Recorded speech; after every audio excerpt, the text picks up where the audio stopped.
ты такой красивый? Ты красотка? Такая красотка живет в магазине. Рыженькая, красивенькая. Доброго всем дня! Сегодня у нас 9 октября 2023 года. Харьков, я продолжаю свой видеодневник. У нас похолодало очень сильно. Я не знаю, сколько было градусов ночью, но у меня вообще такое впечатление, что может быть пару градусов, 1-2. Это по моим ощущениям. В квартире стало очень холодно, отопление нам еще не включили, но обычно раньше, до 2022 года, отопление включали после 15 октября. Ну, в основном 15 октября, где-то так. Теперь я не знаю, все будет зависеть, я так понимаю, будут экономить, и все будет зависеть от погодных условий. Если несколько дней, ну, я не знаю, сколько там точно, будет холодно, то, естественно, я думаю, отопление включат. Дай бог, чтобы включили, потому что я сегодня уже включала обогреватель. Мы ночью очень сильно замерзли, пришлось включить обогреватель обычный масляный, но, учитывая опыт прошлых лет, прошлого и позапрошлого, то он наматывает очень много электроэнергии. Потом счет в конце месяца будет просто каким-то космическим, бешеным и так далее.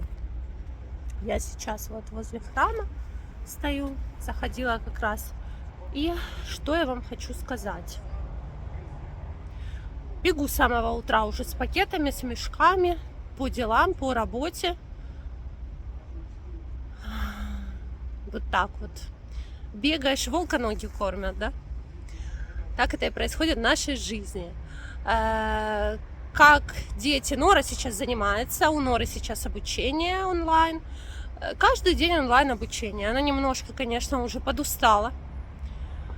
Хочется в школу, хочется общения с детьми, общения с одноклассниками, но сейчас, к сожалению, такого не получается. Но я надеюсь, что в ближайшем будущем все-таки все наладится, и она сможет общаться со своими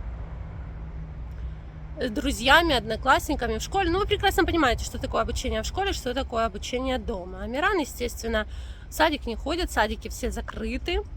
Мы сейчас... Что мы? Мы сидим дома, гуляем, читаем, обучаемся сами, как можем, лепим, рисуем, играем. Вот так вот проходят наши будни. Ну, в принципе, вы все это можете проследить в моем видеодневнике. Не забывайте поставить лайк и подписаться на канал, кто еще не подписан. Еще хочу сказать, что я, конечно, уже просто не успеваю за событиями. Вы же видите, я все время куда-то бегу, живу в режиме нон-стоп и уже совершенно не успеваю за теми событиями, которые происходят в мире в последнюю неделю. Даже не неделю, а последних 4 дня, 5 дней, потому что это какой-то просто кошмар и ужас. Сначала у нас, что было в области, в Харьковской, потом в Харькове, вы это видели все, потом начинается Израиль. Мне жалко всех. Мне жалко всех, мне жалко всех пострадавших. Мне в первую очередь жалко мирных людей. Потому что, естественно, когда вчера и Израиль начал наносить удары по Газе, там тоже мирные пострадали, остались под завалами домов и погибли. Такого не должно быть. Должен наступить поскорее мир. Я считаю, что надо договариваться. Дальше вообще события просто, которые повергли меня в шок, это события, которые, кстати, я узнала от своих подписчиков, потому что, как вы можете знать, я не смотрю новости, стараюсь не смотреть, но они все равно проникают в мое информационное поле. Так вот, события, которые случились в Афганистане, землетрясение, вот так вот там начинается война, там сразу же к вечеру начинается землетрясение, это все как-то очень странно. Унесшая жизни нескольких тысяч людей и 9 тысяч раненых, и еще же количество погибших будет от землетрясения в Афганистане увеличиваться и увеличиваться, потому что, естественно, их будут доставать из-под завалов. 1400 домов разрушены. Я в шоке, уже земля кричит просто: остановитесь, не нужно воевать, хватит. Но я не знаю, что еще должно произойти. Может быть, какой-то вулкан, который сейчас самый опасный, да, должен взорваться, чтобы человечество остановилось. Ну, тогда наступит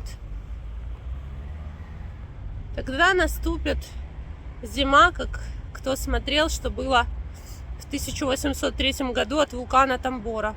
Не дай бог, этот вулкан, который сейчас, Йеллоустоун, если вдруг взорвется, не дай бог. Я вообще никому никогда не желаю ничего. Я вообще хочу, чтобы все жили в мире.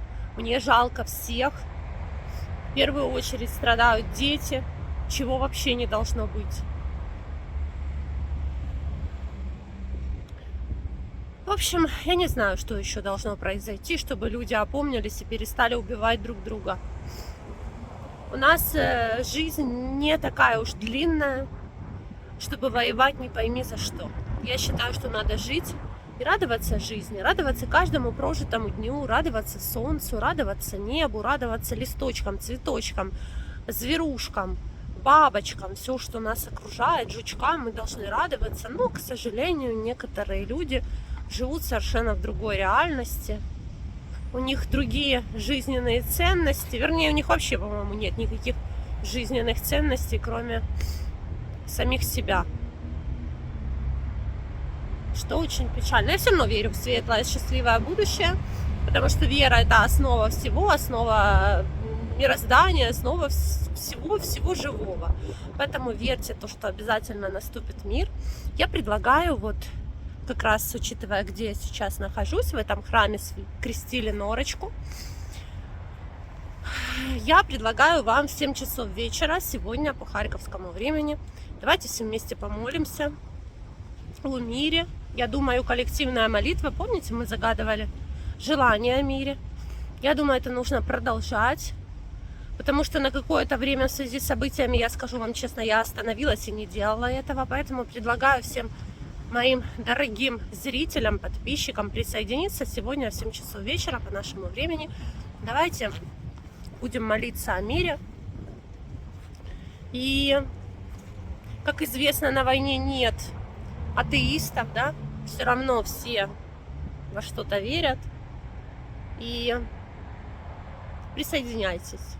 Я буду всем рада. Я сейчас уже буду бежать. У меня на сегодня очень плотный график, очень много чего надо сделать. В квартире сыро и уныло.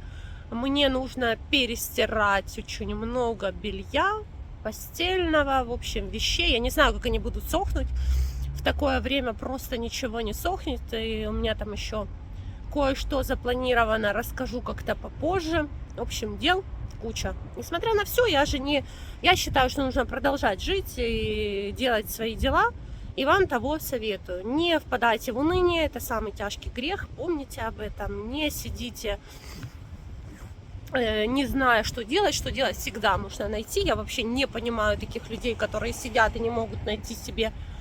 Ну, естественно, да, можно загрузиться, можно вообще впасть в депрессию, но это, знаете, самое последнее дело. Всегда можно найти себе занятие, на самый крайний случай пойти кому-то помочь, как я всегда говорю, сходить за продуктами, либо накормить бездомных животных, собак, кошек. В общем, всегда есть выход, если вам уже вообще нечего делать.